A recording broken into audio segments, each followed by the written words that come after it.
पुढची बातमी बाबा 10वी आणि 12वी साठीचे अर्ज भरण्यासाठी मुदतवाढच देण्यात आलेली नाहीये। 2 जानेवारीपर्यंत अर्ज भरावे लागणार आहेत आणि जर न भरल्यास 4000 रुपयांचं शुल्क सुद्धा भरावं लागणार आहे। मुदतीमध्ये अर्ज जमा करण्याचं बोर्डाचं आवाहन आहे।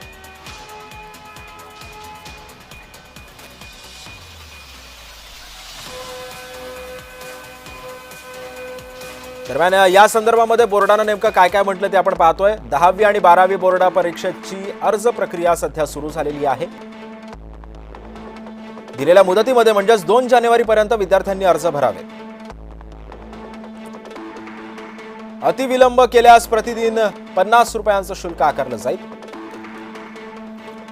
विशेष विलंब केल्यास 100 रुपये शुल्क आकारलं जाईल। अतिविशेष विलंब केल्यास 200 रुपयांचं प्रतिदिन शुल्क वापरलं जाईल।